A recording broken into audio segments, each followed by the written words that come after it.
Serial killer Paul Denier to stay behind bars for life as government backtracks. We're sorry, this feature is currently unavailable. We're working to restore it. Please try again later. The Age. Sections. Network. Advertisement. Politics. Victoria. Crime. Ultimate certainty. Serial killer Paul Denier to stay behind bars for life. By Kieran Rooney and Broder Carmody. Save articles for later. Add articles to your saved list and come back to them anytime. Advertisement. Frankston serial killer Paul Denier will remain behind bars for life under new laws that will also make it tougher for serious offenders to seek parole. The Allen government on Tuesday revealed it had reversed its position on naming Denier in legislation to keep him in jail after receiving legal advice from the Solicitor General that suggested it would hold up if tested in court. Homicide Squad Detective Senior Sergeant Rod Wilson interviews Paul Denier in 1993.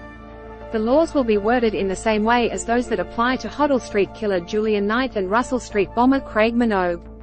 The individuals covered cannot seek parole unless they are terminally ill or incapacitated.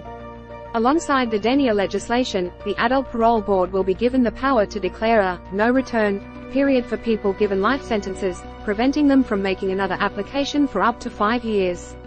The board will also be given the power to declare some offenders as restricted prisoners, meaning they cannot seek release for between 5 and 10 years after their non-parole period has ended.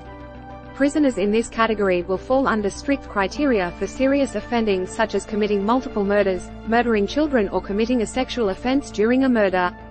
The decision to limit Denier from seeking release is a departure from the position outlined by former Premier Daniel Andrews, who in June was critical of one-person laws, on the basis that they would invite major legal challenges. In the same month, the government voted down a bill put forward by the opposition that would have banned Denier from applying for parole. Denier was given 3 life sentences in 1993 over the murders of Natalie Russell, 17, Elizabeth Stevens, 18, and Deborah Freem, 22. Advertisement. He was eligible for parole in May but was refused, with friends and family members of Denier's victims pushing for legal changes that would stop him from making further applications. Attorney General Jacqueline Symes said she had spent time with the victims' families and their experiences had taught her the justice system could do better in how it handled these cases. She said the legislation would put Denier's eligibility for parole beyond doubt. That gives ultimate certainty to the families who 30 years ago were victims of his unspeakable actions, she said. When it comes down to it, there are no worse than Paul Denier, and we decided that would take the extra step to name him in this legislation. Corrections Minister Enver Erdogan said that families of victims affected by heinous and high-profile crimes were left with a lifetime of trauma and that the parole system was adding to this burden. He said there were about 32 people currently in the corrections system who had committed offences serious enough to be considered for the new category of a restricted prisoner. These declarations can be made before offenders apply for parole and be influenced by whether they have made efforts to rehabilitate. Some of the more recent examples would be Adrian, Bailey and James Gargouselis for example, but the community can feel safe knowing their parole period is a long time away, Erdogan said. The legislation will be introduced to Parliament on Wednesday. Libertarian MP David Limbrick, who was in a relationship with Russell when she was murdered by Denier, said it had been a traumatic saga for those who had campaigned for the change since 2021. Our goal was to make sure that Denier could never harm another girl the way that he hurt Nat, and it looks like that's going to happen now, he said.